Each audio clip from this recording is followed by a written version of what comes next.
अगर आप कहानी का दूसरा भाग देखना चाहते हैं तो उसका लिंक मैं आपको डिस्क्रिप्शन बॉक्स में दे दूंगी और साथ में कमेंट बॉक्स में पिन भी कर दूंगी, तो आप वहां से भी जाकर देख सकते हैं। अपनी ऐसे इंसल्ट होता देखकर रोहित का गुस्सा सातवें आसमान पर पहुंच गया। मुट्ठियों को कसते हुए उसने कहा, हाउ डियर यू टू। कहते हुए उसने टीना को जैसे ही मारने के लिए हाथ उठाया, इतने में किसी ने आकर उसका हाथ संभाला और कहा, लड़कियों पर हाथ उठाना कोई बहादुरी वाला काम नहीं है, समझे। तू होता कौन है मुझे समझाने वाला, ये हम दोनों के बीच का मामला है। रोहित बोला, चल साइड हट, आज इसे नहीं छोड़ूंगा। इसकी हिम्मत कैसे हुई मुझ पर हाथ उठाने की, कहकर वो फिर एक बार टीना की तरफ बढ़ा। दिलजीत ने उसे पीछे की तरफ धकेल दिया और कहा, ओ भाई लिमिट में, माना मैं कोई नहीं तुम दोनों के बीच आने वाला, लेकिन अपनी आंखों के सामने किसी लड़की पर हाथ उठते हुए मैं नहीं देख सकता। अच्छा तो तू रोकेगा मुझे। हाँ क्यों नहीं रोकूंगा। टीना बस रोए जा रही थी, उसका वहाँ हो रही बातों पर कोई ध्यान नहीं था। एकदम से टीना वहाँ से रोते हुए बाहर आ गई। दिलजीत ने उसे समझाते हुए कहा, देख प्यार से कह रहा हूँ, तेरी भलाई इसी में है, निकल जाए यहाँ से। वो कहने लगा, तो अब तू बताएगा मुझे क्या करना है। कहते हुए रोहित अपनी बाजू चढ़ाने लगा। अपनी मर्दानगी तू लड़कियों पर ही दिखा सकता है, मुझ पर आजमाने की कोशिश भी मत करना, दिलजीत ने कहा, वरना क्या करेगा तू। देख कह रहा हूँ मत भड़का मुझे, 16 हूँ बेटा, खेलेगा ना तो तू ही जलेगा, दिलजीत बोला। रोहित ये सुनते ही बौखला गया और दिलजीत पर हाथ उठाने लगा। दिलजीत ने बहुत कंट्रोल किया, पर उसका हाथ खुद की तरफ आता पाकर उसने उसके हाथ को मरोड़ते हुए गुस्से से जोरदार एक घूंसा उसके पेट में जड़ दिया, जिससे वो वहीं ढेर हो गया। दिलजीत वहां से अपना सामान उठाते हुए बाहर आया तो उसकी नज़र टीना पर गई, जो सड़क पर आती जाती गाड़ियों को देखे जा रही थी। दिलजीत उसके पास गया और कहा, देखो ऐसे नहीं होता कि किसी ने दिल तोड़ दिया तो बंदा सुसाइड कर ले। अरे वो तुम्हारे लायक था ही नहीं। टीना का ध्यान अब भी उसकी बातों पर नहीं था, वो आगे बढ़ने लगी। दिलजीत ने उसका हाथ पकड़ा और अपनी ओर खींचते हुए कहा, दिमाग खराब हो गया है क्या, इतनी सी बात के लिए जान दोगी अपनी, वो भी उस कमजर्फ के लिए। टीना ने हाथ छुड़ाते हुए कहा, दिमाग मेरा नहीं तुम्हारा खराब है, मैं क्यों जान दूंगी उस कमीने के लिए। तो तुम सड़क पर आगे क्यों बढ़ रही थी। अब घर भी ना जाऊं, माना दिल टूटा है, इसका मतलब ये नहीं कि जान दे दूं। मैं उन लड़कियों में से नहीं हूँ जो प्यार के चक्कर में सब भूल जाती हैं, समझ चुकी हूँ मैं भी, प्यार ही सब कुछ नहीं होता, फैमिली भी होती है। मेरे पास रोहित से पहले वो थे, रोहित तो कुछ सालों से मिला है, लेकिन मेरी फैमिली तो मेरे पास बहुत सालों से है। ये बात सुनकर दिलजीत दंग रह गया और उसे देखते हुए बोला, सोचा नहीं था तुम इतनी समझदारी वाली बातें कर सकती हो। टाइम सब सिखा देता है, टीना बोली। इधर रूही बेंच पर ही बैठकर टीना का इंतजार कर रही थी, तभी वहां से अभय जा रहा था। उसकी नज़र उस पर गई तो उसने आसपास देखा, कॉलेज पूरा साफ हो चुका था, कोई नहीं था क्योंकि सारी क्लासेस खत्म हो चुकी थी, सब घर जा चुके थे, फिर ये यहाँ। वो आगे बढ़ा और बोला, आज रात दोबारा से वो कल वाला सीन करने का इरादा है क्या। रूही का ध्यान अभय की आवाज़ पर गया, उसने कहा, मतलब कि रात होने वाली है और तुम अभी तक यहीं हो, यहाँ क्या कर रही हो, घर नहीं जाना तुम्हें। आपसे मतलब। लो, एक तो तुम्हारी भलाई की बात कर रहा हूँ, ऊपर से मैडम इतने तेवर दिखा रही हैं। हाँ तो किसने बोला आपसे, जाओ ना। अच्छा, तभी अभय का ध्यान कल की बात पर गया। उसने कहा, एक बात पूछनी थी, कल वो तुम रो क्यों रही थी। कौन कौन रो रहा था। तुम जब अपने जीजू के साथ थी तब।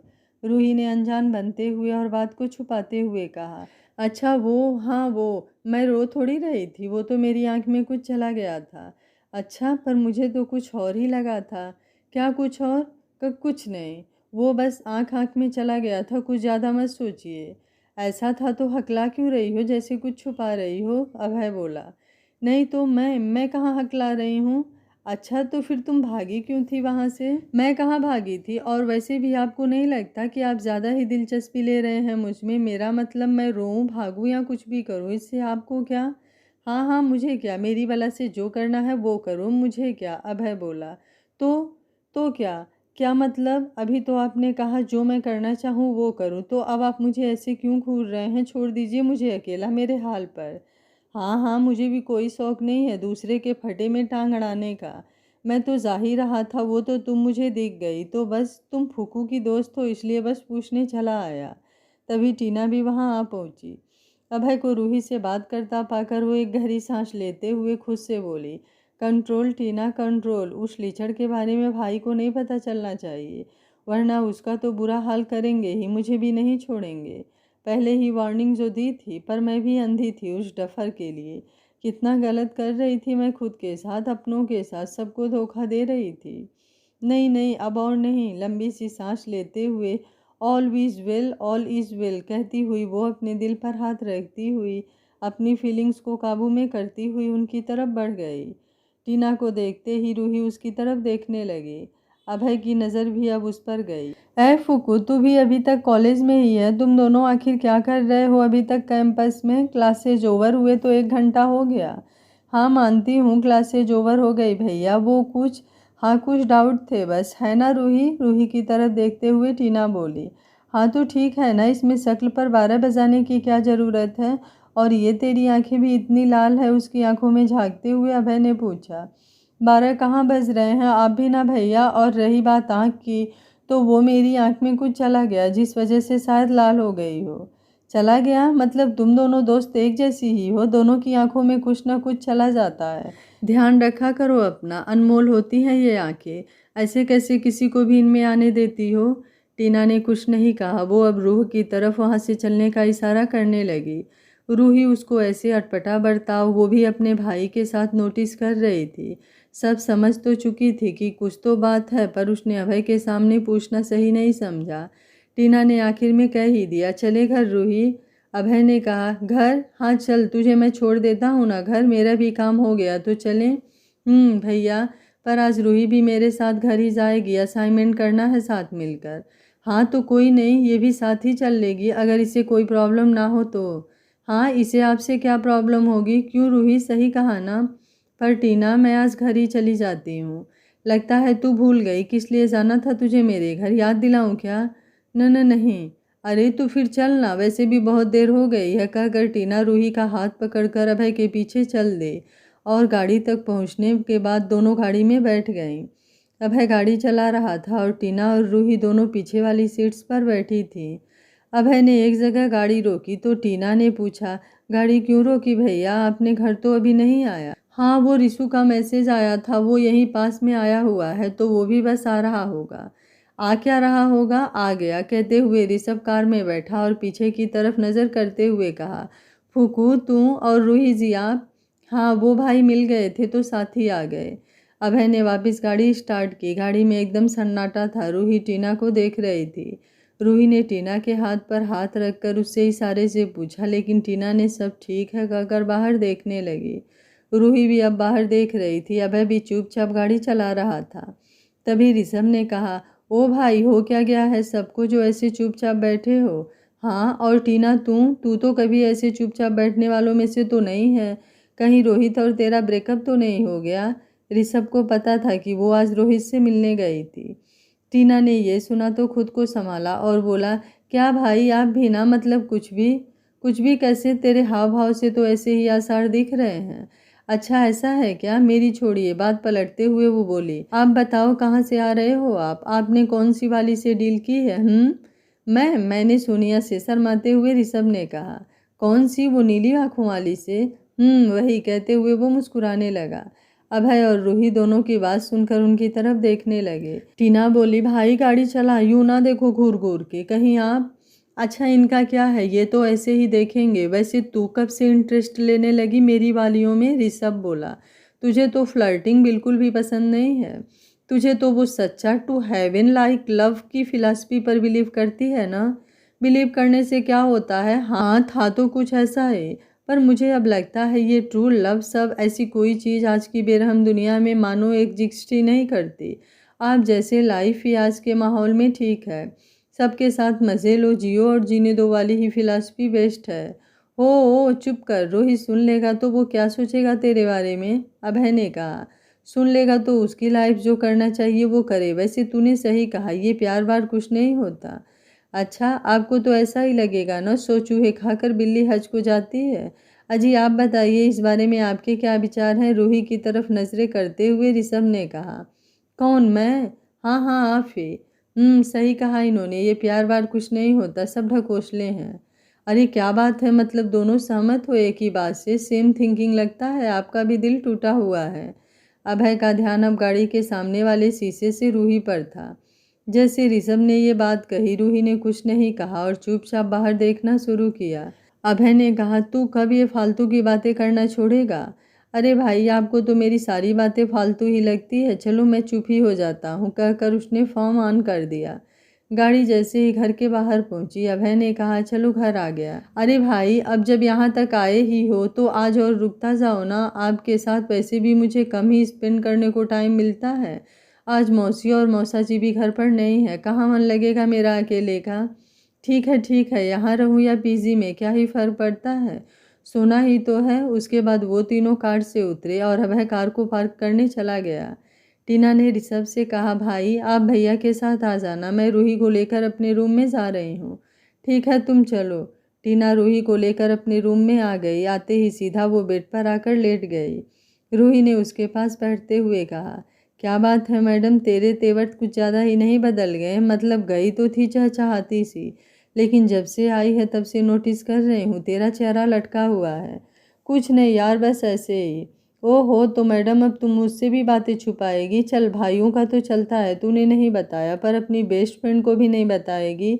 देख ले, फिर मैं भी तुझे कुछ नहीं बताऊंगी, पूछती रहना फिर। अरे रूह, बोला ना यार, कुछ भी नहीं है बताने लायक, कुछ हो तो बोलो ना। बोलूँ मतलब? रोहित और तेरी फिर से लड़ाई हुई क्या? उसका तो नाम भी मत ले मेरे सामने। क्यों, अब क्या किया उसने? वो बैठते हुए बोली, ये पूछ क्या नहीं किया उसने, मतलब सीधा सीधा बोलना। शादी फिक्स हो गई उसकी? व्हाट? हाँ, छोड़ना चाहता है वो मुझे रूह। नहीं, वो ऐसा नहीं कर सकता, तुमने उससे बात नहीं की क्या? कहता है पेरेंट्स के खिलाफ नहीं जा सकता। साला कमीना, बास्टर्ड कहीं का, अगर उसको ये सब करना था तो मेरे को सपने क्यों दिखाए? उसने कहते हुए टीना रूह की गोद में सर रखकर फपक कर रो पड़ी। क्या कहा उस कमीने ने तेरे से? बाहर से उनके कानों में आवाज़ आई। रूही और टीना दोनों की आवाज़ की तरफ नजर गई, जहां अभय और ऋषभ दोनों खड़े थे। टीना ने रूही की गोद से उठते हुए आ रहे आंसुओं को पोंछने लगी। कुछ भी तो नहीं भाई।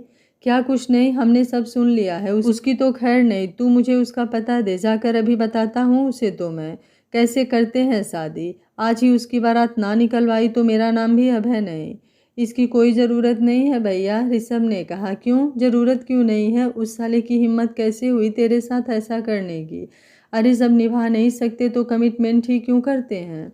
हाँ टीना, मुझे इसी बात का डर था, कहता था ना मैं कि मत पड़ इस प्यार वार के चक्कर में, सब झूठ होता है, सब धोखेबाज होते हैं। आज देख भी लिया तूने, उस साले ने पहले सपने दिखाए और अब सारे सपने तोड़कर अपनी नई दुनिया बसाने चला गया। टीना रोने लगी और बेड पर बैठ गई, बोली, भैया सही कहा था आपने, मैं ही पागल थी। ऋषभ और अभय उसके पास आए और उनको दोनों ने गले लगाया और बोले, तू रो मत, ये तेरे भाई हैं ना, सब ठीक कर देंगे, हम भी देखते हैं तुझे तेरे आंसू देकर कैसे मुस्कुराता है वो साला, अभी तेरे कदमों में ला देंगे उसे। नहीं भैया, आप लेकर भी आ जाएंगे तो क्या वो मुझसे प्यार ही नहीं करता? सब टाइम पास था उसके लिए, मुझे ज़बरदस्ती का रिश्ता नहीं चाहिए। अगर वो मुझसे छुटकारा पाना चाहता है तो मैं उसको छोड़ना चाहती हूँ। भैया प्लीज़, आप ऐसा मत करो, कहते हुए टीना फूट फूट कर रोने लगी। रूही ने उसको कहा, टीना ऐसे रोगी तो कैसे चलेगा? रूही, तो अब तू ही बता, मैं क्या करूँ यार, क्या करूँ? यार यू आर सो स्ट्रांग, उस छछूदर के लिए देख तू क्या कर रही है, खुद का क्या हाल बना लिया है, और साथ में देख अपने भाइयों का भी। मतलब सीरियसली, वो अब इतनी अटेंशन डिजर्व करता है? नहीं होगा क्या तेरे रोने से, तू ये बता, ज़्यादा से ज़्यादा तू बीमार ही होगी ना, मेंटली कमज़ोर होगी, और क्या। ठीक है, तुझे रोना है ना तो तू रो ले, दे दे उसे अब भी इम्पोर्टेंस, जबकि उसे तेरी कुछ पड़ी ही नहीं है। उसे नहीं पड़ी है तो क्या मैं, मेरा दिल तो अभी तक मानने को तैयार नहीं है कि वो शादी कर रहा है। कितनी आसानी से कह दिया उसने। क्या पेरेंट्स सिर्फ उसके हैं? जैसे मेरे तो है ही नहीं। वही तो, देख तू अपने लिए ना सही, अपने पेरेंट्स के लिए ही खुद को स्ट्रॉन्ग कर। ऐसे 36 आएंगे 36 जाएंगे, अरे हमें। पर आप ऐसे कैसे कह सकते हो? ऋषभ रूही को टोकते हुए बोला। क्यों, आखिर क्या ही गलत कहा है मैंने? और आप भी तो रोज़ ऐसा ही कुछ करते हैं। आप भी तो ऐसे ही कितनों का दिल तोड़ते होंगे। आज आपकी बहन के साथ ऐसा हुआ तो बुरा क्यों लग रहा है आपको? पर मैंने कभी किसी के साथ ऐसा नहीं किया। हाँ माना खुल के हंसता बोलता हूँ, इसका मतलब ये नहीं कि मैं रिस्पेक्ट नहीं करता किसी की फीलिंग का। अब इस दुनिया में मेरे पास है ही क्या, बस तन्हाई ही तो है, तो थोड़ा हंस बोल कर काट लेता हूँ टाइम। पर आप नहीं समझोगी, रहने दो, आपके पास तो सब है ना, अपनी भरी पूरी फैमिली। कहते हुए भरी आंखों से वो दरवाजे पर जोर से धक्का देते हुए बाहर आ गया। टीना पहले ही परेशान थी और रूही का ऋषभ से ये सब कहना और उसके बाद उसका रिएक्शन देखकर वो और ज़्यादा टेंस हो गई और ऋषभ को ऐसे जाते देखकर अभय की तरफ देखते हुए बोली, भैया ऋषभ भाई को संभालिए, वो वरना। पर तू भी तो, मैं ठीक हूँ, रूही है ना मेरे साथ। कहते हुए वो भी तेजी से ऋषभ के पीछे हो गया। ऋषभ गार्डन में पहुंचकर बार बार झूले से सटे पोल में पैर मार रहा था। अभय ने पीछे से आकर कहा, OMG, ऋषि को गुस्सा भी आता है, दिखा तो अपना चेहरा। कहते ही जैसे अभय ने उसका चेहरा पकड़ के पलटा तो देखा वो रो रहा था। ये क्या, तू रो रहा है? तुझे कब से किसी की बातों से फर्क पड़ने लगा? हूँ तो मैं भी इंसान ही ना, कब तक कैसे और किस किस से छुपाता फिरूं? क्यों भगवान, क्यों मुझे ही क्यों अकेला छोड़ा आपने? क्या इतना बुरा था मैं जो? ओ बुरे इंसान, तू अकेला कैसे है? हम नहीं है क्या तेरे? बिल्कुल, आप लोग ही तो हो मेरे सब कुछ। सही कहा वैसे तूने। तो मुझे ही तेरे अंदर के इंसान को जो तूने कहीं छुपा के रखा है दुनिया को दिखाना पड़ेगा ना। कहते हुए उसने उसको गुदगुदी करना शुरू किया। अच्छा ऐसे हंसेगा तू? कहते हुए उसने उसको गुदगुदी करना शुरू किया। ऋषभ जोर जोर से हंसने लगा। अभय उसको देखकर हंसने लगा। भाई बस बस। ऊपर से टीना और रूही खड़े उन्हें देख रही थी। तभी टीना ने कहा, रूही तू जानती है ऋषु भैया सबको बहुत खुश नजर आते हैं, ये सबको खुश भी रखते हैं, पर ये अपना दुख किसी को नहीं दिखाते।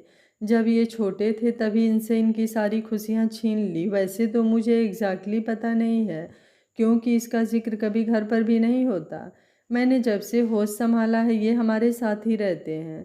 रहते क्या हैं, वैसे तो ये हमेशा हॉस्टल में बाहर ही रहे हैं। होली दिवाली पर जिद करके बुला लेते हैं हम इन्हें, लेकिन आज तक इन्होंने कभी किसी को अपना दुख नहीं जताया कि ये आज भी अपने मम्मी पापा को मिस करते हैं। आज तूने उनसे जो बात कही वो उनको बुरी लगी तभी उन्होंने ऐसा रिएक्ट किया। मैंने आज तक कभी उनको ऐसे नहीं देखा। यार सॉरी, मुझे कुछ पता नहीं था, मैंने तो वो बातें बस फ्लो फ्लो में। आई नो, तूने वो बातें बस ऐसे ही बोल दी। खैर छोड़, देख हंसते हुए कितने प्यारे लगते हैं ना। रूही ने उनकी तरफ देखा। अच्छे तो लगते हैं। ऋषभ जी को तो बहुत बार हंसते देखा है, पर अभय जी को पहली बार इतना हंसता हुआ देख रही हूँ, कितने प्यारे लग रहे हैं ना। कहते हुए वो बहुत प्यार से देखने लगी। ओह हेलो, मेरे भाइयों को ऐसे मत देख, नज़र लगाएगी क्या? टीना बोली। अच्छा चल पागल, चल अंदर कुछ खाते हैं। देख तेरे घर आई और तूने कुछ खिलाया भी नहीं, कैसी दोस्त है ना तू। ओ ड्रामेबाज, चल मुझे भी बहुत भूख लगी है, कुछ खाते हैं। सुबह से कुछ नहीं खाया, बस उल्लू के पट्टे की वजह से। अब मैं इन चीज़ों पर ध्यान नहीं दूंगी। कहते हुए टीना ने लंबी सांस ली। रूही ने उसे गले लगाया और कहा, that's like my good girl. हाँ यार, मैं नहीं चाहती मेरी वजह से अब किसी को कोई परेशानी हो। टीना और रूही नीचे चले आए। हाल में अभय और ऋषभ भी अब तक आ चुके थे। रूही ऋषभ के पास आई और कहा, सॉरी ऋषभ जी, मुझे आपसे वो सब बातें नहीं बोलनी चाहिए थी, वो बस मैं। अभय ने तंज सा कसते हुए कहा, ये सही है, पहले बात बोल दो फिर रब करके परोस दो सॉरी। रूही ने अभय को घूरा और धीरे से बोला, घायल शेर कहीं का। अभय ने कहा, वेट वेट, क्या कहा तुमने? कुछ नहीं, मैं तो बस ऋषभ जी से सॉरी मांग रही हूँ। ऋषभ ने कहा, इट्स ओके, आपके जैसे प्यारी लड़की माफ़ी मांगे अच्छा नहीं लगता। अभय ने कहा, ले ये फिर शुरू हो गया। अभय टीना के पास गया और बोला, तू ठीक है ना? हाँ भैया, एकदम ऑल राइट। आप लोगों के होते भला मैं दुखी हो सकती हूँ क्या? क्यों रिशु भाई? हाँ सही कहा बिल्कुल तूने, हमारे रहते तू और दुखी कभी नहीं। चलो खाना खाते हैं अब, टीना ने कहा। पर घर पर तो कुछ है ही नहीं, मैंने चेक कर लिया। ऋषभ ने किचन की तरफ देखते हुए कहा। अभय ने सिर पर हाथ रखा और कहा, अरे कोई नहीं, जब अभय इज हियर। भाई गलत बात है, ये लाइन पर मेरी कॉपीराइट है, आप इस्तेमाल नहीं कर सकते। हाँ तो ठीक है, खाने का इंतज़ाम कीजिए अपने कॉपीराइट से। कोई नहीं, ऑर्डर कर देते हैं, वैसे तो मुझे भूख नहीं है, आप सबके लिए मैं कर देता हूँ बुकिंग। ऋषभ ने मोबाइल उठाते हुए कहा, क्या खाएंगे आप लोग? भाई रोज़ घर का खाते हैं, आज पिज्ज़ा पार्टी होनी चाहिए। आप पिज्ज़ा ऑर्डर कर दो। ठीक है कहकर उसने बुकिंग कर दी। थोड़ी देर में डिलीवरी वाला पिज्ज़ा लेकर आ गया। सब साथ बैठकर पिज्ज़ा खा रहे थे। वो तीनों खा रहे थे। ऋषभ ने कहा तो उसने मना कर दिया। जानबूझकर अभय ऋषभ को चिढ़ाने के लिए कहने लगा, टीना तुझे नहीं लगता आज ये पिज्ज़ा कुछ ज़्यादा ही टेस्टी है? आज लगता है कुछ स्पेशल इंग्रेडिएंट डाला है उन लोगों ने। हाँ भैया, कुछ लग तो ऐसा ही रहा है। ऋषभ उनको देख रहा था। अभय ने कहा, ओए ऐसे क्या देख रहा है? देख रहा हूँ लोग कितना जल्दी बदलते हैं। आपको तो पिज्ज़ा कभी अच्छा ही नहीं लगता, फिर आप ऐसे मुझे खिलाने के लिए कह रहे हैं, है ना? अपनी नापसंद चीज़ को कैसे खा रहे हैं आप? तो ये तो फिर भी पिज्ज़ा है, तेरे लिए तो मैं कुछ भी कर जाऊँ। अब खाने का क्या लेगा? टीना ने पिज्ज़ा सिर्फ तेरी पसंद देख के बोला था, क्योंकि तुझे पसंद है। अब तो मान रख ले, मुझे पहले भूख नहीं थी पर आप लोगों के प्यार को देखकर लग गई। रूही ने पिज्ज़ा का स्लाइस उठाते हुए कहा, लो ऋषभ जी, अब आप इतने प्यार से दे रही हैं तो ज़रूर खाऊंगा। सबने खाना खत्म किया और अभय ऋषभ के रूम में चला गया और रूही टीना के। कुछ देर बाद टीना सो चुकी थी पर रूही की नींद अब भी कोसों दूर थी। अचानक उसके पेट में हल्का हल्का पेन होने लगा। उसने कहा, यह दर्द अचानक क्यों होने लगा और बर्दाश्त से भी बाहर है। अनजान घर में हूँ, टीना को उठाऊँ क्या? नहीं नहीं, इतनी मुश्किल से तो सोई है। आज पूरे दिन वैसे ही कितनी परेशान थी, उठाना ठीक नहीं। पर मुझसे सोया भी तो नहीं जाएगा। एक काम करती हूँ, फर्स्ट एड बॉक्स देखती हूँ, यहीं कहीं होगा, उसमें कोई पेन किलर ही मिल जाए। सामने मोबाइल के टार्च को जलाकर मुंह में पकड़े रूम के दरवाजों को खोलकर देखने लगी। काफ़ी मशक्क़त के बाद उसे बॉक्स तो मिल गया पर पेन किलर नहीं मिला। यहाँ पर तो कोई पेन किलर नहीं है, अब क्या करेगी तू? यहाँ बैठने से तो कुछ होने वाला नहीं है। एक काम करती हूँ, नीचे गार्डन में जाकर वॉक कर लेती हूँ, शायद थोड़ा आराम मिल जाए। कहकर वो नीचे आई और नीचे पेट को पकड़कर घूमने लगी। अभय अभी तक सोया नहीं था। वो अपने रूम की खिड़की के बाहर कुछ देख रहा था। उसकी नज़र रूही पर पड़ी। ये रात को क्या कर रही है यहाँ? रूही को नीचे देखकर अभय भी दबे पाँव वहाँ पहुँच गया और कहने लगा, लगता है बुआ के घर में आज कोई भूत या चुड़ैल आ गई है। रूही पीछे मुड़ी और दर्द भरी आवाज़ में कहा, क्या कहा? चुड़ैल कहाँ है? कहते ही वो उसके पीछे बोली, तुम और कौन? रात में जागकर जो यहाँ टहल रही हो, पूरी चुड़ैलों वाले काम तो कर रही हो। रूही ने उसकी बात पर कोई प्रतिक्रिया नहीं दी क्योंकि उसके पेट का दर्द ज़्यादा बढ़ गया था। उसका चेहरा एकदम सफ़ेद पड़ गया, माथे पर सिलवटें बढ़ गई। अपने पेट को भींजती हुई वो झूले पर बैठ गई। अभय उसके सामने आया और उसको पेट पकड़ा बैठ देख बोला, ओ हेलो, बस मजाक कर रहा था, तुमने तो सीरियस ले लिया। वो अब भी कुछ नहीं बोली। उसके दर्द के मारे आंख बंद होने लगी। अभय उसे देखकर बोला, ठीक तो हो ना तुम? ये शक्ल अजीब सी क्यों बना रखी है और ये पेट पेट क्यों पकड़ रखा है तुमने? वो मेरे पेट में दर्द हो रहा है, आंख बंद किए हुए ही रूही बोली। पेट में दर्द? हाँ, तो यहाँ क्या कर रही हो? घूम कर क्या सही हो जाएगा? किसी को उठाया क्यों नहीं? और ऐसे बैठने से वो कौन सा ठीक होने वाला है? चलो मेरे साथ अंदर। रूही का दर्द इतना था कि उससे खड़ा भी नहीं हुआ जा रहा था। उसने कोशिश की लेकिन दोबारा वो पेट पकड़कर वहीं बैठ गई। देखते ही देखते वो वहीं बेहोश हो गई। अभय ने उसको गिरने से संभाला और उसके मुंह को हिलाते हुए कहा, रूही रूही, पर उसने कोई प्रतिक्रिया नहीं की। अभय ने उसको पास ही रखी चेयर्स पर सहारा देकर बिठाया और फौरन अंदर जाकर कार की चाबी लेकर आने के बाद उसे अपनी बाहों में उठाया और फौरन कार की तरफ बढ़ा। उसको कार की बैक वाली सीट में लेटाया और उसके बाद खुद कार में बैठा और कार स्टार्ट कर दी। हॉस्पिटल का रास्ता वैसे तो यहाँ से 30 मिनट का था, लेकिन उसने वो तेज़ी से ड्राइव करके 15 मिनटों में ही तय कर लिया। रूही अभी भी बेहोश थी। उसको कार से बाहर निकाला और हॉस्पिटल में डॉक्टर डॉक्टर चिल्लाता हुआ अंदर आया। कुछ वार्ड बॉय उसकी आवाज़ सुनकर स्ट्रेचर लेकर उसकी तरफ बढ़े और उस पर उसको लिटा दिया और ओपीडी में ले गए। डॉक्टर कुछ देर में अंदर गए और उसे चेक करने लगे। अभय बाहर ही चक्कर काट रहा था। डॉक्टर थोड़ी देर बाद रूम से बाहर आया।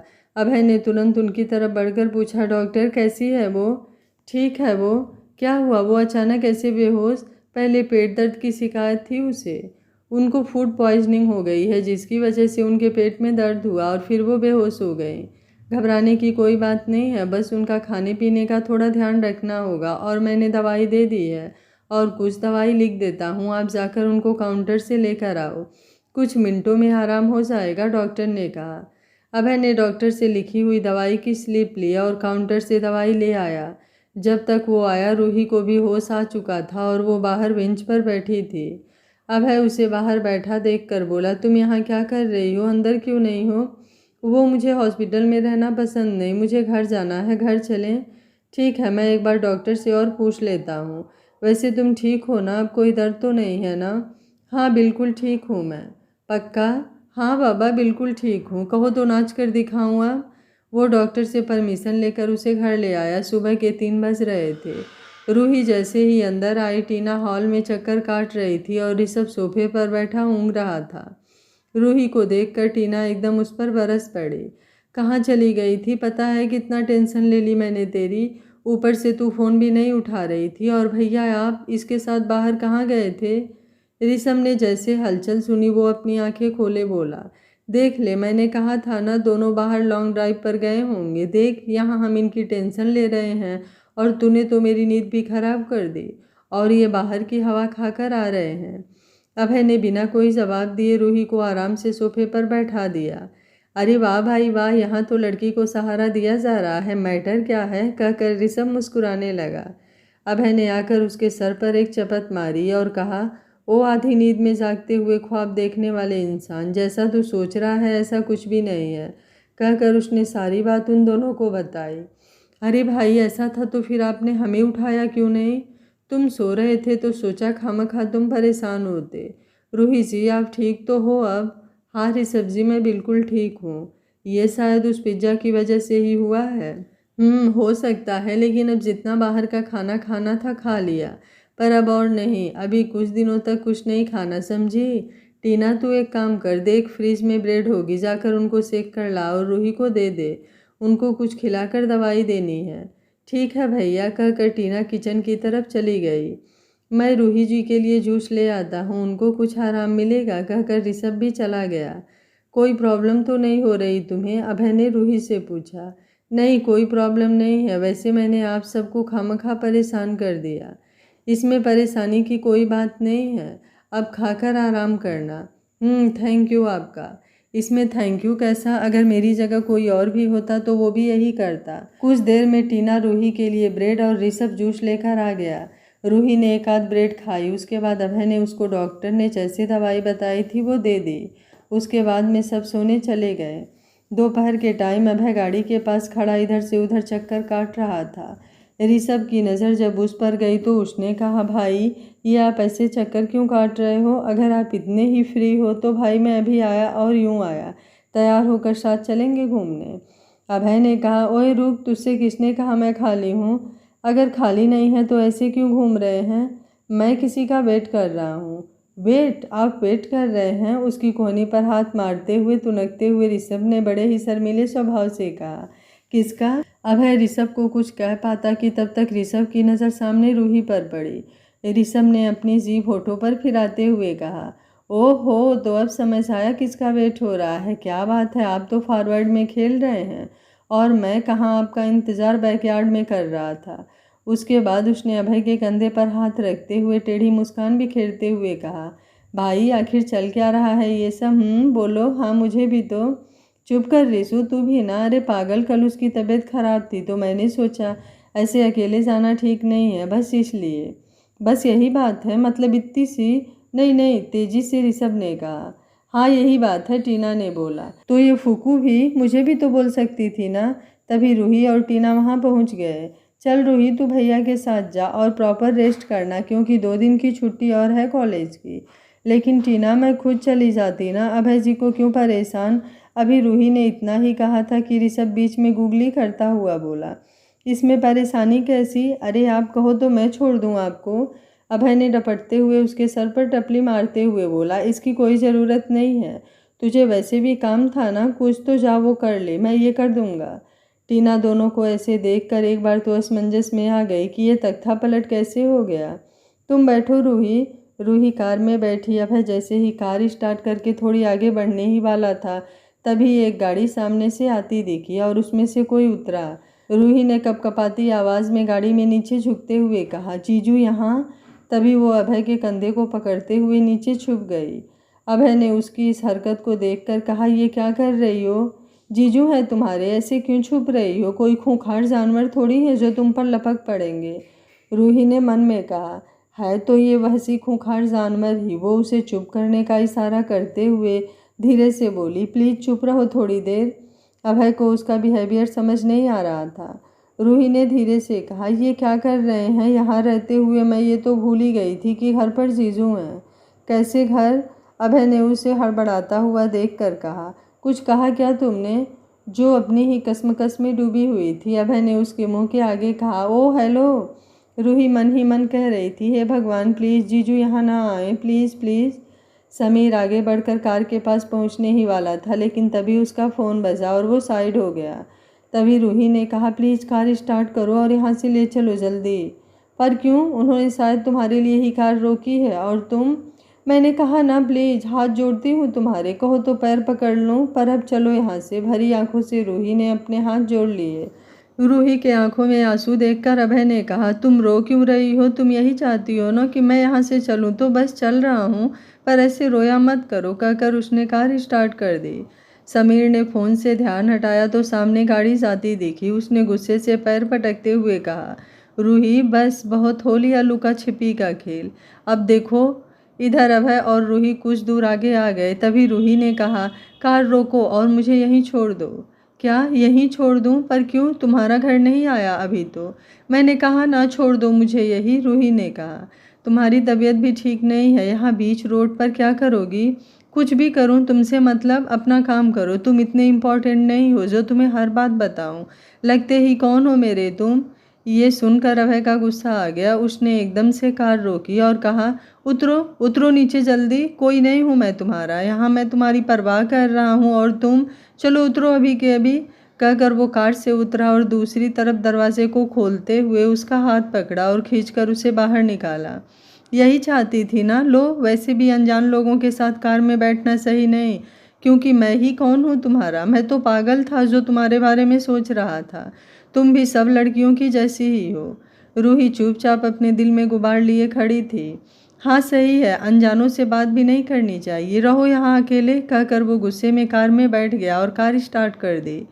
इधर वो अपने कहे शब्दों पर अफसोस कर रही थी। पागल हूँ मैं, उस बेवकूफ़ का गुस्सा उस पर निकाल दिया। अभय भी कहीं ना कहीं गिल्ट में था। अगर उसने कहा भी था तो तू समझा सकता था उसको, बीच रोड पर छोड़कर आ गया। अभय अपने आप से बोला, जहाँ से कोई और कार और टैक्सी मिलना भी इतना मुश्किल है। वैसे भी उसकी तबीयत खराब है, और ज़्यादा तबीयत खराब हो गई तो? कहते हुए उसने अपना हाथ गाड़ी पर दे मारा। उसने कुछ सोचकर कार को बैक किया और तुरंत रूही के पास पहुंचा। रूही वहीं बीच रोड पर बैठकर रो रही थी। अभय गाड़ी को कुछ पीछे ही रोक कर दौड़ते हुए उसके पास आया। अभय की तरफ से रूही की पीठ थी। वो दोनों घुटनों के बीच अपना मुंह लिए सिसक रही थी। अभय ने खुद से कहा, ये तुम्हारे आंसू मुझे इतना बेचैन क्यों कर रहे हैं? उसने रूही की तरफ बढ़कर उसके कंधे पर हाथ रखते हुए कहा, सॉरी, मुझे तुमसे ऐसे बात नहीं करनी चाहिए थी। रूही ने अपनी आंखें पोंछी और कहा, आप क्यों सॉरी बोल रहे हो? मुझे आपसे सॉरी बोलनी चाहिए। एक तो आप अपना टाइम निकाल कर मुझे मेरे घर छोड़ने आए, ऊपर से मैंने गुस्से में आपसे क्या क्या कह दिया। वो मैं किसी बात को लेकर थोड़ी परेशान थी। अभय ने कहा, परेशान? तुम जब घर से निकली तब तक तो सही थी, लेकिन जैसे ही तुमने तुम्हारे जीजू को देखा वैसे ही। रूही ने अनजान बनते हुए कहा, वैसे ही क्या?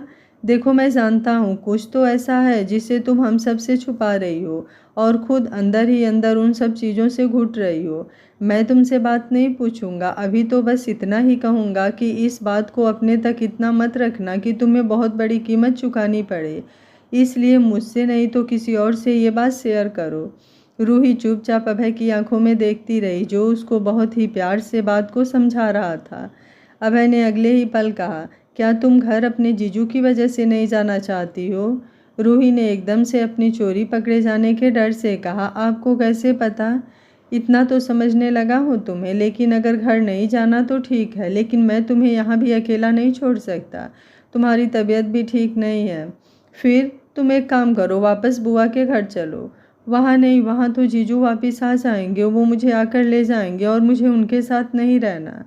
ऐसे कब तक करोगी? सामना तो करना ही है। बात भी नहीं बताना चाह रही हो, घर भी नहीं जाना, माना कोई रिश्ता नहीं है हमारा, पर तुम्हें देखकर लगता है जैसे कुछ ना कुछ तो है हमारे बीच में, पर क्या? अपने ख्यालों में वो खुद से ही बोल रहा था। हाँ माना अपना कोई रिश्ता नहीं है, पर तुम टीना की दोस्त हो और इंसानियत के नाते मैं जब तक तुम्हें तुम्हारे घर नहीं पहुंचा देता तब तक कहीं भी नहीं जा सकता। और तभी वो उसकी तरफ देखते हुए बोला, नहीं मेरी बात समझो, मैं नहीं जा सकता तुम्हें ऐसे छोड़ कर यहाँ। पर मैं भी तो नहीं जा सकती ना टीना के घर, और अब तो बिल्कुल भी नहीं। मैं खुद को संभाल सकती हूँ, तुम जाओ। मतलब लगा क्या रखा है, जाओ छोड़ जाओ, कह दिया ना कहीं नहीं जा सकता मतलब नहीं जा सकता। अब तुम डिसाइड करो कि तुम्हें जाना कहाँ है, और हाँ ज़्यादा समय नहीं है मेरे पास। दिलजीत रूम में बैठकर पूर्वी से रूही के बारे में पूछ रहा था कि अब तक वो आई क्यों नहीं। काम तो कल ही था उसे, फ़ोन भी नहीं लग रहा था उसका। बहुत समझाया है मैंने उसे फ़ोन को ऑन रखा कर, पर नहीं, वो तो सुनती ही कहाँ है। तभी उसका फ़ोन बजा। पूर्वी ने कहा, देखो कहीं उसी का तो नहीं आया। दिलजीत ने फ़ोन देखा तो किसी नए नंबर से कॉल थी। वो पूर्वी को देखकर बोला, किसी का और का है शायद। किसका है, उठाकर बात करो ना। हाँ दी देखता हूँ। उसने जैसे ही हेलो कहा किसी ने दूसरी तरफ से कुछ कहा जिसे सुनकर वो एकदम से बोला, कब, क्या, अभी? कुछ और सुनने के बाद उसने ठीक है कहकर फ़ोन काट दिया। पूर्वी ने पूछा, कौन था, क्या हुआ, इतना टेंस क्यों दिख रहे हो? दी मेरी छुट्टी कैंसिल कर दी गई, मुझे तुरंत निकलना होगा। क्यों, ऐसे कैसे कर सकते हैं वो छुट्टी कैंसिल? कितने दिनों बाद तू आया था, अभी तो ठीक से बात भी नहीं हुई। दी आपसे क्या छिपा है, अब लाइफ तो बस ऐसी ही है आर्मी वालों की, क्या पता अगले पल क्या हो। अब इमरजेंसी है तो जाना तो होगा ही। टिकट भी सेंड कर दी उन्होंने। टिकट कब की, मतलब इतनी जल्दी?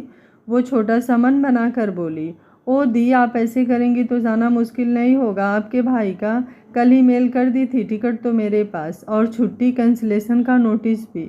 फ़ोन भी किया था कई बार, पर शायद मैंने ध्यान ही नहीं दिया।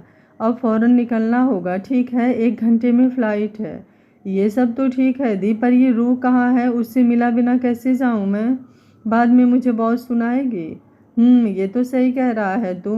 तुम दोनों के मैटर का मैं कुछ नहीं जानती। खुद गायब है, पर दोस्त उसने मेरे मत्थे ही मरना है। कोई नहीं, तू उसकी फ़िक्र ना कर, मैं उसे समझा दूंगी। तू अपने जाने पर ध्यान दे। माँ को भी बता देती हूँ, पापा तो है नहीं यहाँ। रहने दो, कौन सा फ़र्क पड़ता है उन्हें मेरे जाने से। नहीं नहीं ऐसा नहीं है जीत, तेरे बारे में माँ पापा दोनों फ़िक्रमंद हैं, बस उनकी नाराज़गी अभी वहीं तक सीमित है। पर इस घर में शायद सबका ईगो ही ऊंचा है। एक दूसरे के बारे में एक दूसरे से पता करते रहेंगे, पर मजाल की बात कर लें, पता नहीं क्या घट जाना है। ईगो जैसा कुछ नहीं है दीप, पर अभी इस बात पर बात ना करे तो ही अच्छा है। बात को बदलने के लिए उसने कहा, मुझे तो उस रूह की बच्ची की फ़िक्र है, पता नहीं कहाँ है, और सच कहूँ तो उससे मिले बिना जा भी नहीं सकता। पता नहीं कब आऊँ, अब अगली बार आ भी पाऊँ या नहीं। ओए ऐसे क्यों बोल रहा है, मेरा खून मत जला तू, और खबरदार जो कभी दोबारा ऐसे कहा तो। हाँ हाँ ध्यान रखूँगा दी। अच्छा दी क्या कहा था उसने, वो किस दोस्त के घर गई है? वो, हाँ वो टीना के घर। आपके पास उसका कोई नंबर है क्या? रूह का तो मिल नहीं रहा, शायद उसी के ज़रिए बात हो जाए। मेरे पास तो नहीं है, पर शायद डायरी में होगा, रुक मैं देखती हूँ। आप रहने दो, मैं खुद देख लेता हूँ, आप मेरा बैग पैक कर दो, कहकर वो रूही के रूम में डायरी ढूंढने लगा। थोड़ी देर बाद डायरी मिल गई, जिसमें से उसने टीना का नंबर निकाल कर मिलाया। टीना इधर अपने बीते हुए कल में खोई थी कि उसका फ़ोन बजा। उसका ध्यान फ़ोन की रिंग पर नहीं गया, ऋषभ वहीं से जा रहा था। टीना इधर अपने बीते कल में खोई हुई थी कि उसका फ़ोन बजा। टीना का ध्यान फ़ोन की रिंग पर नहीं गया, ऋषभ वहीं से जा रहा था। फ़ोन बजता देखकर वो आया और टीना को कहीं खोया देखकर उसके कंधे पर हाथ रखते हुए बोला, ए फूकू तेरा ध्यान किधर है, देख कब से तेरा फ़ोन बज रहा है, उठा क्यों नहीं रही है? तेरी रिंगटोन ना बड़ी अजीब है यार, मेरे कान पक गए, बदल ले इसे। एकदम से उसने फ़ोन में फ्लैश होते नंबर को देखा तो वो फ़ोन को उठाकर साइड रखने लगी। तो ऋषभ बोला, ओए क्या कर रही है, बात क्यों नहीं कर रही है? भाई पता नहीं किसका है, कोई अननोन नंबर है, और वैसे भी मेरा मन नहीं है अभी किसी से भी बात करने का। फ़ोन फिर बजा। ऋषु परेशान होते हुए बोला, यार एक तेरी ये रिंगटोन जिसने सुबह सुबह सारा मूड ही ख़राब कर दिया, और अब तू उठा ले, क्या पता किसी को कोई इम्पोर्टेंट गल करनी हो तेरे नाल, मेरी सोनी सी बहना। ठीक है देखती हूँ, कहते हुए उसने फ़ोन उठाकर कहा, हेलो। तभी वहाँ से आवाज़ आई, रूही कहाँ है, मेरी उससे बात करवाओ।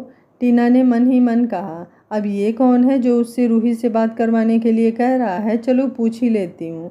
सोचते हुए उसने कहा, जी आप कौन और आप रूही से क्यों बात करना चाहते हैं?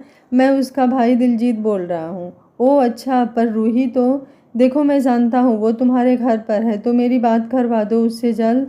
ऋषभ ने इशारे से पूछा, किसका कॉल है? टीना ने फ़ोन पर हाथ रखते हुए कहा, रूही के भाई का, उसके लिए पूछ रहा है। पर रूह को गए हुए तो काफ़ी टाइम हो गया, वो अब तक पहुंची नहीं। हाँ उसको तो अब तक पहुंच जाना चाहिए था, तो इसका मतलब, पर अब इनको क्या बोलूं? टीना ने झुठलाते हुए कहा, बोल दे वो वॉशरूम में है, जैसे आती है वैसे बात करवाती हूँ, क्योंकि अभी अगर बताया कि उसको घर के लिए निकले बहुत टाइम हो गया तो ठीक नहीं, वो भी परेशान हो जाएंगे। तब तक मैं भाई से फ़ोन करके पूछता हूँ कहाँ है वो, जब तक तू उनको हैंडल कर। यही ठीक है। ऋषभ ने अभय के पास फ़ोन मिलाया। अभय रूही को लेकर परेशान था, क्योंकि वो वहाँ से 1 इंच भी हिलने को तैयार नहीं थी। फ़ोन बजते ही उसने फ़ोन निकाला और बोला, हाँ रिशु बोल। क्या बोलूँ, आप बताओ, लड़की को कहाँ भगा कर ले गए हैं आप? कौन लड़की और किसको भगा कर ले गया? मैं कुछ भी मत बोल रिशु, मैं मजाक के मूड में बिल्कुल नहीं हूँ, और अभी तो बिल्कुल भी नहीं। भाई मजाक नहीं, मैं सीरियस हूँ। अब आपके कामों से तो यही लग रहा है जैसे भगा कर ले गए। तभी तो रूही जी अब तक अपने घर नहीं पहुँची, उनके घर से कॉल आ रही है। उनसे बोलो कि वो अपने घर में बात करें, वो आप ही के साथ है ना? उसके घर वाले रूही के फ़ोन पर कॉल करेंगे ना, तेरे पर क्यों किया? ओ मेरे भोले भाई, मेरे पर क्यों करेंगे वो? मैं कौन सा उनका दामाद हूँ? टीना पर किया है, रूही का फ़ोन बंद है, उससे बोलो कि वो अपने फ़ोन को ऑन करके बात कर ले। ठीक है कहता हूँ। वैसे सच में तो भगा कर नहीं ले गए, आप बता दो, आपका भाई वकील है, सब हैंडल कर लेगा। कहते हुए वो हंस दिया। तू ना चुप कर रिशु, और फ़ोन काट कर अभय ने फ़ोन रख दिया। इधर दलजीत ने कहा, हेलो मैडम, रूही से बात करवाओ मेरी। अब तो आ गई होगी वो, अर्जेंट है, वरना मैं ऐसे किसी को बार बार फ़ोन कर परेशान नहीं करता। अरे वो हाँ, उसने कहा है कि वो खुद आपसे अपने फ़ोन से बात कर लेगी। उसने कब कहा? मैंने तो कोई आवाज़ नहीं सुनी। रूही वहाँ है भी या नहीं? देखो मेरा उससे अभी बात करना ज़रूरी है, मेरी 1 घंटे में फ़्लाइट है, मुझे निकलना होगा, दिलजीत ने कहा। अरे कितनी बार कहूँ, यही है वो, आप फ़ोन रखोगे तो ही वो रूही से बात हो पाएगी। उसके बाद टीना ने फ़ोन काट कर कहा, इसके भाई को अगर सच में पता चल गया ना तो छोड़ेगा नहीं मुझे। वैसे ही वो लड़ता कम है क्या, और लड़ने का नया बहाना मिल जाएगा उसे। फुकू तू सोच, भाई और रूही जी घर क्यों नहीं पहुँचे अभी तक? आखिर चल क्या रहा है? ऋषभ ने मुस्कुराते हुए कहा। अरे भाई आप भी ना क्या क्या सोच लेते हो, आप अभय भाई को जानते हो? फिर भी जानता हूँ, इसीलिए तो कह रहा हूँ। इधर अभय रूही से बोला, अपना फ़ोन ऑन करो, घर पर बात कर लो, तुम्हारे घर से कॉल आ रही है।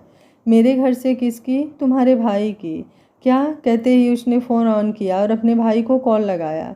दिलजीत अब तक अपनी ड्रेस पहनकर तैयार हो चुका था और परेशान सा इधर से उधर चक्कर काट रहा था, क्योंकि उसको जल्द निकलना भी था। जीत छोड़ उसे, मैं बात कर लूँगी उससे, कहीं तेरी फ़्लाइट टेक ऑफ ना कर ले, और तेरा मन अगर अब भी नहीं मानता ना तो तू उससे फ़ोन पर बात कर लियो। पर दी आप जानती हैं ना वो ऐसे नहीं मानेगी। इतने में उसका फ़ोन बजा। उसने उठाते ही कहा, कहाँ है तू? भैया वो मैं, तुझे पता भी है कब से फ़ोन मिला रहा हूँ, परेशान हो गया था, और जल्दी घर आ जा। भैया घर? हाँ क्यों, क्या हुआ? भैया वो कॉलेज में मुझे एक असाइनमेंट के चक्कर में रुकना पड़ रहा है, और वो आज ही सबमिट करना है, तो मैं अभी घर कैसे? अभय ने जब ये सुना तो वो दंग रह गया और खुद से बोला, कितनी आसानी से ये लड़की झूठ बोल रही है, माई गॉड, ये लड़की भी। दिलजीत उसको अपने जाने के बारे में बताकर परेशान नहीं करना चाहता था, क्योंकि वो जानता था जब तक रूही आएगी यहाँ तब तक उसको बहुत लेट हो जाएगा। तो उसने कहा, ठीक है तू आराम से काम कर, अपना ध्यान रखना, अपना और सबका। हाँ अपना फ़ोन ऑफ मत रखा कर, जान ही निकल जाती है मेरी जब तेरे से बात नहीं होती। ठीक है भैया कहकर उसने फ़ोन काट कर दिया। इधर अभय ने कहा, जब तुम्हारा भाई तुम्हें घर बुला रहा है तो तुम गई क्यों नहीं? तुम नहीं समझोगे, और तुमसे कहा ना तुम चले जाओ, कहकर वो वहाँ से उठकर आगे बढ़ने लगी। अभय ने कहा, क्या करूँ इस लड़की का? थोड़ी देर बाद रूही का फ़ोन बजा। उसने देखा घर से कॉल था। उसने कहा, हेलो, कहाँ है लाडो? माँ वो जहाँ भी है जल्दी से हॉस्पिटल पहुँच, समीर पूर्वी को हॉस्पिटल लेकर गया है। क्या हुआ मादी को? तू वहाँ पहुँच, मैं भी जा रही हूँ, वहीं पहुँच कर बताऊँगी। इतने में रूही ने कहा, ठीक है माँ, मैं बस पहुँच रही हूँ। और उसने अभय से कहा, अभय जी जल्दी से हॉस्पिटल चलो। अभय ने कहा हॉस्पिटल, पर वो क्यों? रूही ने रोते हुए कहा चल रहे हो या नहीं? अरे ठीक है चल रहा हूँ, पर इसमें रोने की क्या बात है, कहकर उसने फ़ौरन कार स्टार्ट कर दी और कुछ मिनटों में बताए हुए हॉस्पिटल के सामने आकर कार लगा दी। और कार से उतरते ही रूही ने अभय से कहा थैंक यू मेरा अब तक का साथ देने के लिए, अब तुम घर जाओ। घर पर ऐसे यहाँ तुम्हें अकेले छोड़कर? अरे अकेली नहीं हूँ मैं यहाँ। इतने में पीछे से किसी ने उसे आवाज़ दी, रूही। रूही ने पीछे मुड़कर कहा माँ दी को क्या हुआ है? वो ऐसे अचानक हॉस्पिटल? वो जीने की सीढ़ियों से गिर गई। सीढ़ियों से? पर कैसे माँ? पता नहीं, अचानक पैर फिसल गया होगा, पर अब ठीक है। इतने में पीछे से आकर समीर ने कहा आ ही गई ना तुम? अभय अभी वहीं खड़ा उनकी बात सुन रहा था। उसको ये बात अजीब लगी, पर उसने ज़्यादा प्रतिक्रिया नहीं दी। रूही को सब बातें समझ आ रही थी। रूही ने अभय से कहा तुम जाओ, यहाँ माँ है, हम सब देख लेंगे। अभय को भी वहाँ रुकना अब अपना ठीक नहीं लगा, क्योंकि वो उसकी फैमिली के साथ करता भी क्या। अब समीर भी था जो सब चीज़ें हैंडल कर लेता, इसलिए वो नमस्ते करता हुआ वहाँ से आ गया। इधर रूही तुरंत पूर्वी के रूम में पहुंची तो देखा वो आराम से लेटी हुई थी। उसने कहा दी अब कैसी हैं आप? रूम है बिल्कुल ठीक हूँ, बस हल्की सी चोट लगी है। पर दी ये तो बहुत बड़ी लग रही है, आखिर आप गिर कैसे गए? तभी साक्षी ने कहा मुझे भी समझ नहीं आया, और पता नहीं ये लड़की कैसे चलती है। माँ आप पापा और भैया कहाँ थे उस टाइम? वो तो घर पर ही थे ना। माँ तो मार्केट गई हुई थी, और तेरे पापा का तो पता है तुझे, वो आउट ऑफ दिल्ली हैं। एक रिश्तेदार के यहाँ सिर्फ पूर्वी और समीर थे वहाँ। रूही ने समीर की तरफ देखा जो उसे देखकर अंदर ही अंदर मुस्कुरा रहा था। रूही उसकी इस हंसी को अच्छे से समझ रही थी। वो जानती थी ये सब समीर ने जानबूझकर किया है। समीर ने कहा मैं पूर्वी की दवाई लेकर आता हूँ। रूही भी उसके पीछे पीछे रूम से बाहर आ गई और उसने कहा ये सब तुमने जानबूझकर किया ना जीजू? तभी समीर ने कहा तुमने मेरे पास कोई और ऑप्शन छोड़ा था क्या? तुम्हें चूहे बिल्ली का खेल बहुत पसंद है ना, तो उसी का फल तुम्हारी बहन को मिला है। क्यों करती हो तुम मेरे साथ ऐसा कि मुझे इस हद तक मजबूर होना पड़े? तुम्हें क्या लगता है मुझे अच्छा लगता है उसको यूं दर्द देना? नहीं मेरी जान, मुझे अच्छा नहीं लगता। पर शायद तुम्हें अपनी बहन को यूं देखना अच्छा लग रहा है, तो मुझे क्या, देखो आप मुझे छोड़ क्यों नहीं देते? कैसे छोड़ दूं मैं तुम्हें? तुम मेरा पहला प्यार हो और तुम ये भी जानती हो, कहकर उसने रूही को अपनी तरफ खींचा और कहा कि मैं तुमसे कितना प्यार करता हूँ। रूही खुद को उससे दूर करने की कोशिश कर रही थी। एकदम से रूम से साक्षी बाहर आ गई और उसने रूही को समीर के इतने पास देखा तो उन्हें अपनी आंखों पर विश्वास नहीं हुआ और वो उन दोनों की बात सुनने लगी। रूही ने कहा क्या आप मुझे भूल नहीं सकते? नहीं भूल सकता, तुम्हारे बिना तो मैं कुछ सोच भी नहीं सकता, ये तुम अच्छे से जानती हो। और पूर्वी से शादी भी मैंने सिर्फ तुम्हारी वजह से की। जब साक्षी ने सुना तो उनके हाथ से पानी की बोतल छूट गई। रूही और समीर ने पीछे देखा तो समीर तुरंत रूही से अलग हुआ और कहा मम्मी जी आप? साक्षी जी ने उस वक्त कुछ नहीं कहा। समीर ने वहाँ से निकलने के लिए कहा मैं केमिस्ट से दवा लेकर आता हूँ। समीर के जाते ही साक्षी ने रूही का हाथ पकड़ा और उसे हॉस्पिटल के बाहर लाकर खड़ा किया। रूही कहती रह गई माँ क्या हुआ, आप ऐसे क्यों खींच रही हो? दर्द हो रहा है, छोड़ दो प्लीज़ माँ। साक्षी ने बाहर आते ही उसे एक जोरदार थप्पड़ मारा और कहा इस गंदी जबान से मुझे दोबारा माँ मत कहना, समझी? आखिर क्या कसर रह गई थी हमारे प्यार में? अरे लाडो लाडो कहते थकती नहीं थी मेरी ज़बान, पर शायद तू है ही नहीं इस काबिल।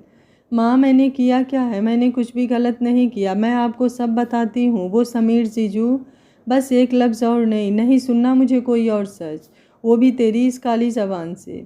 और क्यों सुनूँ मैं, जब सब आँखों से देख लिया? इतना कैसे गिर सकती है तू? क्या यही हमारे संस्कार थे? मैंने कुछ पूर्वी ने हमेशा तुझे अपनी छोटी बहन माना और तू उसी का घर उजाड़ने चली है। अरे डायन भी साथ घर छोड़कर वार करती है, पर तूने तो खुद का ही।